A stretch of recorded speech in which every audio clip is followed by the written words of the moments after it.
इतनी बढ़िया जगह है, लेकिन देखो नॉर्मल लोग यहाँ पे फोटो कैसे लेंगे, जस्ट अपना फोन खोलेंगे सीधे यहाँ से कर रहे हैं क्लिक, ये लो।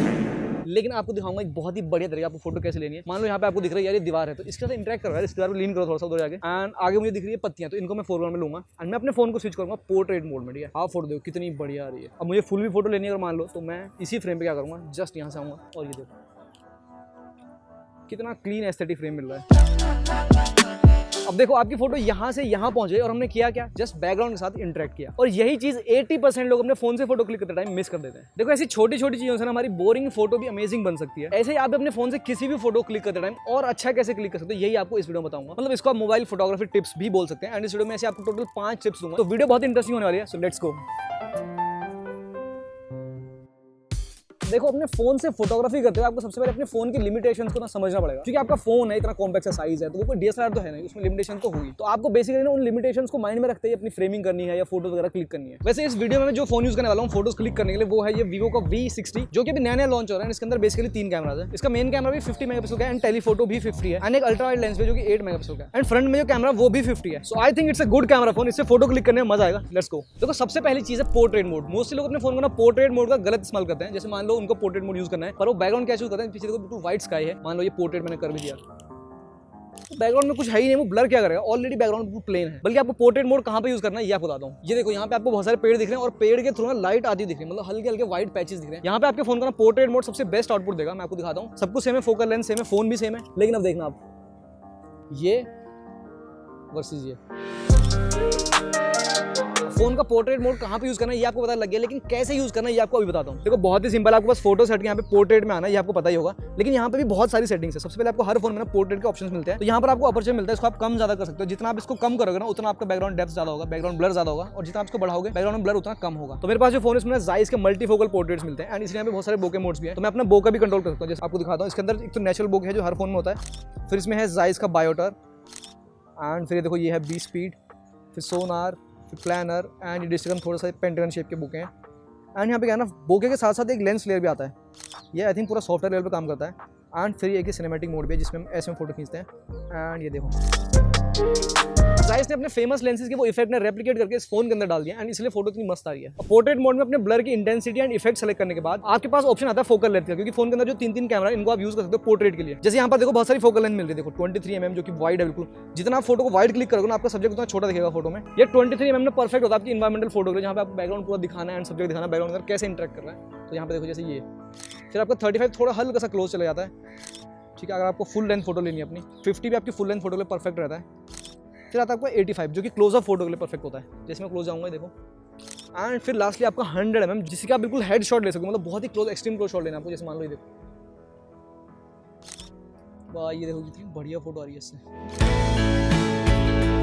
प्रो टिप यहाँ पे ये कि जब भी आप कोई ऐसी फोटो क्लिक करो जहाँ पे आपका सब्जेक्ट बहुत अच्छा लगना चाहिए फोटो में, तो आपको 85 या फिर 50 के ऊपर ही जाना चाहिए फोटो क्लिक करते हुए। एंड अगर आपको पूरा वाइड एंगल एनवायरमेंट दिखाना है तो आपको 35 या फिर 23 mm की फोकल लेंथ इसमें मिलती है। तो वैसे ये सारी फोकल लेंथ के ऑप्शन आपको हर फोन में नहीं मिलते हैं, ये इस फोन की स्पेशलिटी है कि इसके अंदर ऑलमोस्ट सारी फोकल लेंथ है, प्लस जाइस के बोके मोड्स में, जिसकी वजह से फोटो में जो डेप्थ है, बैकग्राउंड ब्लर है, तो थोड़ा डीएसएलआर जैसा लगता है एंड फोटो थोड़ी और अच्छी लगती है देखने में। वैसे पोर्ट्रेट क्लिक करने के लिए एक और बहुत ही सिंपल सी ट्रिक है, जब भी आप फोटो क्लिक कर रहे हो आपको सब्जेक्ट और बैकग्राउंड के बीच में बहुत ज्यादा डिस्टेंस रखना है। जैसे मान लो आपको यहाँ पे एक फोटो क्लिक करनी है, मैं आपको पोर्ट्रेट क्लिक करके दिखाता हूँ। यहाँ पे मैं 50 mm पे हूँ, एंड ये लो ये एक फोटो, ठीक है। ये फोटो उतनी अच्छी नहीं आएगी क्योंकि बैकग्राउंड ऑलरेडी बहुत क्लोज है, एंड मतलब सब्जेक्ट एंड बैकग्राउंड टच हो रहे हैं आपस में। तो इसको मैं कैसे डिस्टेंस बढ़ा सकता हूँ, मैं जस्ट क्या करूँगा, जस्ट अपना एंगल चेंज करूँगा, सब्जेक्ट यहीं पे, और अब देखो अब बैकग्राउंड बहुत दूर तक जाके दिख रहा है। तो ये देखो मैं यहाँ पे क्लिक करता हूँ फोटो, जैसे सब्जेक्ट एंड बैकग्राउंड के बीच में डिस्टेंस बढ़ा ना, फोटो और अच्छी आने लग गई। एंड हर बार आपको सब्जेक्ट और बैकग्राउंड को मूव करने की जरूरत नहीं, आपको खुद कई बार मूव करना पड़ता है, आपको एंगल बस शिफ्ट करना है। फोटोग्राफी में सबसे बेसिक चीज होती है कंपोजिशन, एंड इसको 90% लोग फोटो क्लिक करते टाइम इग्नोर कर देते हैं, एंड फिर भी अपने आपको फोटोग्राफर बोलते हैं।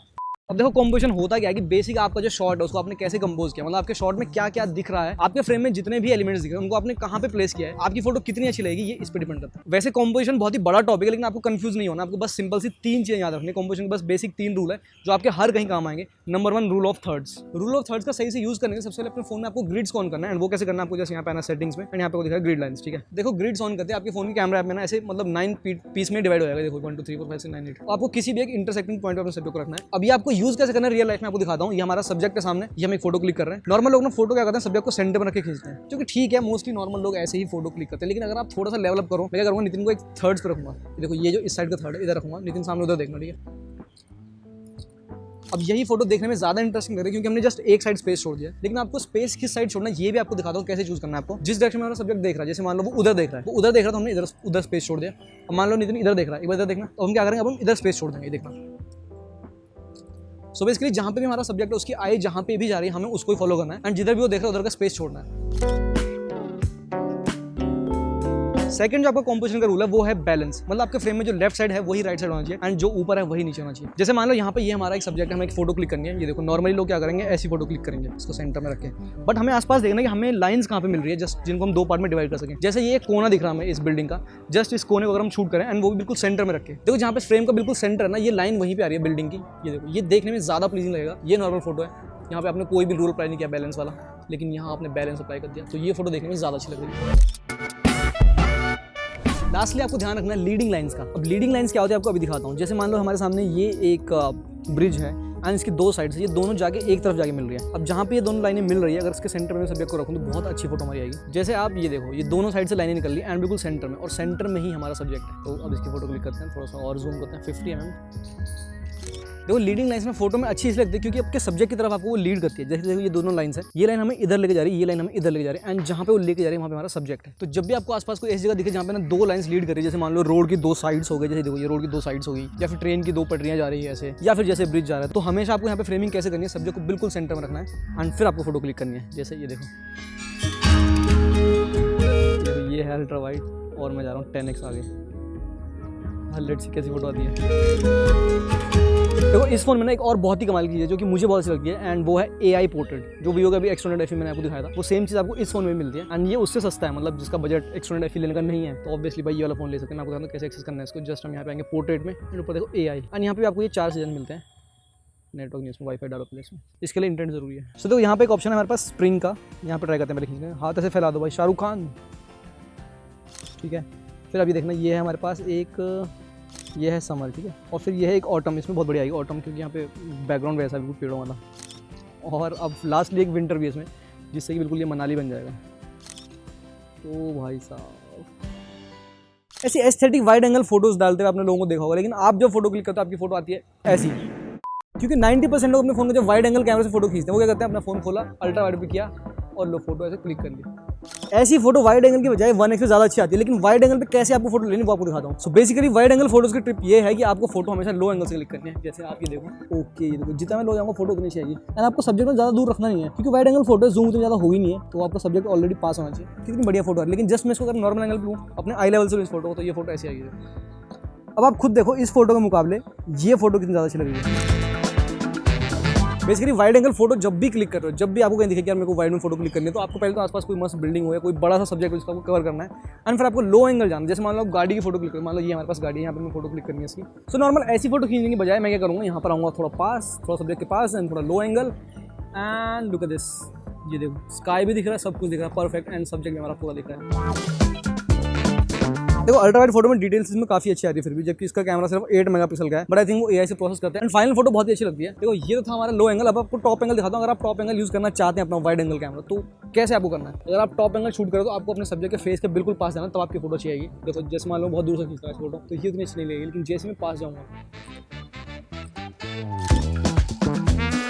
मतलब नॉर्मल जो लोग अपनी आंखों से नहीं देखते ना, उस अलग अलग एंगल से आप फोटो क्लिक करो तो ज़्यादा अच्छी लगेगी। जैसे आप लो एंगल, टॉप एंगल, या फिर थोड़ा सा बैक साइड से फोटो ले रहे हो आप। फोन से फोटो क्लिक करते टाइम आपको एक और चीज़ जो ध्यान देनी है वो ये है कि आपका बैकग्राउंड में बहुत ज़्यादा क्लटर ना हो। जैसे देखो यहाँ पे हमारे पास एक एरिया, मान लो हमें यहाँ पे फोटो क्लिक करनी है, नॉर्मल फोटो की बात करूँ मैं, पोर्ट्रेट की नहीं, ठीक है। मान लो हमें ये फोटो क्लिक करनी है, तो ये देखो ये फोटो हमारी ऐसी आ रही है, आसपास बहुत सारी चीज़ें हैं, बहुत सारा क्लटर है, मतलब फोन भी बेचारा कहाँ तक ही इसको हटाएगा ना। तो फोन मतलब सब्जेक्ट पर उतना अच्छे से फोकस नहीं कर पाता, उतनी अच्छी लाइटिंग सब्जेक्ट पर क्रिएट नहीं कर पाता। इंस्टेड ऑफ आपको क्या करना चाहिए, आसपास देखना। जैसे मान लो यहाँ पे प्लेन हमारे पास रेड बॉल है, मान लो हम यहाँ पे फोटो क्लिक करेंगे, नितिन जाना एक बार बिल्कुल पास चले जाना उसको। अब देखो यहाँ पे हम पोर्ट्रेट मोड का यूज़ नहीं करेंगे, लेकिन तब भी हमारी फोटो बहुत अच्छी आएगी। अब यहाँ पे आपके पास चाहे कोई भी फोन हो, चाहे उस फोन में पोर्ट्रेट मोड नहीं भी हो, तब भी आपकी फोटो अच्छी ही आएगी। ये देखो बिफोर, जहाँ पे पीछे बहुत सारे एलिमेंट दिख रहे हैं, और ये देखो आफ्टर। तो जहाँ पर भी आप फोटो खींच रहे हो आसपास देखो कहाँ पे ऐसी खाली दीवार है। मान लो आपके पास ऐसा कुछ एस्थेटिक कलर नहीं है, ऐसा दीवार का शटर दिख रहा है आपको, या फिर कुछ भी, जैसे मान लो बीच का ये गैप दिख रहा है, मान लो इस गैप पे आप खड़े हो, ठीक है, इस पर आपकी फोटो अच्छी आएगी अगर आपको बहुत ही क्लीन फोटो लेनी। अगेन मैं यहाँ पे थोड़ा लो एंगल जा रहा हूँ, तो फोटो क्लिक करते हैं ना आपको आसपास में दिमाग थोड़ा खुला रखना है कि आसपास क्या दिख रहा है, मतलब कहाँ पे हम जाके क्लीन बैकग्राउंड पे चिपक के बिल्कुल फोटो ले सकते हैं अगर आपको पोर्ट्रेट मोड यूज नहीं करना है। तो एक और चीज जिससे आपकी पोर्ट्रेट फोटो और अच्छी हो सकती है वो है फोरग्राउंड एलिमेंट। जैसे मान लो ये हमारा सब्जेक्ट है, उसके पीछे बैकग्राउंड है और ये हमारा फोरग्राउंड है। हाँ ना, देखो फोटो कितनी अच्छी आ रही है। अगर मैं इसको हटा देता हूँ तो ये देखना है, देखो फोरग्राउंड रखने की वजह से क्या और हमारी फोटो में थोड़ा सा डेप्थ आ रहा है। अभी देखो सामने डेप्थ आ रही है, जबकि इसमें कुछ नहीं है ऐसा। तो जैसे आप सामने कोई और चीज़ रखते हैं आपकी फोटो 3D लगती है थोड़ी सी, क्योंकि आपकी फोटो में subject, background and foreground 3 element आ जाते हैं। नॉर्मली क्या होता है, लोग फोटो में 2 एलिमेंट रखते हैं, जस्ट आपका बैकग्राउंड एंड सब्जेक्ट एंड पूरा बैकग्राउंड ब्लर होता है। और यहाँ पे थोड़ा फोरग्राउंड एंड वो भी हल्का सा ब्लर है। देखो गोल्डन आवर्स की बात ना सभी करते हैं कि आपको सनसेट से पहले या फिर सनसेट सनराइज के जस्ट बाद उसके आसपास का जो टाइम है ना उसमें शूट करना चाहिए, मतलब ऐसी लाइटिंग में। बट एक्चुअली आपको ऐसी लाइटिंग का फायदा कैसे उठाना अभी दिखाता हूँ। नॉर्मली लोग ये सोचेंगे लाइट यहाँ से आ रही है, सब्जेक्ट यहाँ पे, फोटो अच्छी आएगी। ठीक है, मैं आपको दिखाता हूँ क्लिक करके, ये लो। ठीक है, ये हमारी फोटो जस्ट सन के सामने। बट एक्चुअली आपको गोल्डन आवर कैसे यूज करना है, आपको जस्ट ना सन को बैक साइड पे रखना है। यहाँ पे आओ बल्कि यार। अब इसकी ट्रिक ये है कि आपका जो सन है वो आपके सब्जेक्ट के हेड के पीछे छुप जाना चाहिए, वरना आपका फोन बैलेंस नहीं कर पाएगा इतना ज़्यादा। मतलब इतनी ज़्यादा डायनेमिक रेंज किसी फोन की होती नहीं है। तो जस्ट आपको क्या करना है, ये सन जो आपका है इसको जस्ट सब्जेक्ट के ऐसे पीछे रखना है। ये लो, लुक एट दिस, देखो जैसे सन आ रहा है मैं इसको पीछे रख रहा हूँ। भैया जी फोटो दिखा दीजिए। देखो ये है बिफोर, यहाँ पे आपने सन को कैसे यूज़ किया, जस्ट सामने से की लाइट की तरह, लेकिन यहाँ पे आपने बैक लाइट की तरह यूज़ किया एंड फोटो ऐसी आ गई। एक और तरीका फोटो खींचने का यहाँ पे ये है कि आपका जो सन है जस्ट आपके हेड एंड या मुंडी के पीछे है, हल्का सा ना लाइट लीक हो वहाँ से। ये देखो जैसे ये हमारा सन है, जैसे मैं आपको दिखाता हूँ एक्सपोजर कम करके। देखो जैसे मान लो वो हमारा सन है, तो पीछे छुपाने की बजाय मैं इसको साइड में ऐसे रखूँगा जस्ट थोड़ा सा, ताकि ये दिखता रहे। अभी देखना आप, इससे क्या होगा, साइड से बहुत ही मस्त एक फ्लेयर आती हुई दिखेगी। जैसे ये देखो, ये बहुत ही अच्छी लगती है ना। एडिटिंग में आप इसको और ज़्यादा इंप्रूव भी कर सकते हो। ये देखो भाई नितिन की फोटो खींच रहा हूँ एक बार में, क्योंकि नितिन के कपड़े ना मस्त मैच कर रहे हैं। यहाँ पे आपको कपड़ों का भी ध्यान रखना भाई। कलर्स देखो, पीछे आपका ऑरेंज स्काई है तो उसने ब्लू शर्ट पहनी, कितनी बढ़िया लगी फोटो, आप देखना भाई। ये देखो यहाँ पे ये कलर पूरा कॉम्प्लीमेंट कर रहा है। ये देखो भाई साहब, देखो ऐसा ही जब भी आपके पास सनसेट हो रहा हो, सनराइज हो रहा हो, सन को एज बैक लाइट यूज करो, ना कि की लाइट। देखो ये थी वो सारी चीजें जो नेक्स्ट टाइम फोटो क्लिक करते में आपको ध्यान रखनी है, जिससे आपकी फोटो बहुत ही अच्छी आएगी। बट ये जरूरी नहीं है कि आपको सारे रूल्स फॉलो ही करने हैं। मेरी बहुत सारी ऐसी फेवरेट फोटो जिनमें ये रूल कहीं अप्लाई नहीं हो रहा, लेकिन फिर भी वो फोटो देखने में अच्छी लगती है, क्योंकि वो एक आर्टिस्टिक चॉइस है। पर हाँ, रूल तोड़ने का मजा तभी आता है अगर आपको रूल्स के बारे में पहले पता हो। एंड ऑल्सो इस वीडियो बनने में हमारे टोटल 3 दिन लगे, एंड 3 दिन तक मैंने इस फोन को पूरा टेस्ट किया। इसका कैमरा फोटोज के लिए तो परफेक्ट है ही, लेकिन आप इसमें वीडियो भी अच्छी खासी शूट कर सकते हो 4K 30 FPS तक। बस इसका जो अल्ट्रा वाइड कैमरा है वो 4K रिकॉर्ड नहीं करता, लेकिन बाकी सारे कैमरा इवन फ्रंट कैमरा भी 4K रिकॉर्ड कर सकता है। एंड ऑल्सो इस फोन में खास चीज है कि इसमें वेडिंग का अलग से मोड मिलता है, जिससे ना वेडिंग फोटोज बहुत ही अच्छी आती है, स्पेशली पॉपिंग कलर्स आते हैं और बहुत ही वाइब्रेंट टोन आती है। एंड इसके वीडियो में भी एक वेडिंग व्लॉग मोड मिलता है, जिससे आप किसी वेडिंग में जाके ऐसे व्लॉग भी बना सकते हो। मतलब आप किसी शादी में गए, वहां पे आप रैंडम क्लिप शूट करो एंड ये 4-5 क्लिप्स को जोड़ के उसमें इफेक्ट, फिल्टर एंड म्यूजिक वगैरह ऐड करके उसका एक वेडिंग मिनी व्लॉग बना देगा। ये चीज मैं अपनी शादी में टेस्ट कर पाऊंगा जब मेरी कभी शादी हुई तो। गाइस, आप में से कोई भी लड़की अगर मुझे देख रही है, एंड गाइस ऑलराइट, इस वीडियो में इतना ही था। अगर आपको ये वीडियो अच्छी लगी तो कमेंट करके जरूर से बताना। एंड अगर आपके मन में कोई और टिप्स ट्रिक्स आ रही हो किसी चीज़ को लेके, वीडियो को लेके, फोटो को लेके, वो भी शेयर कर देना, बाकी लोगों को काम आ जाएगी। एंड मैं मिलता हूँ आपसे अगली किसी वीडियो में, तब तक के लिए thanks for watching and good bye.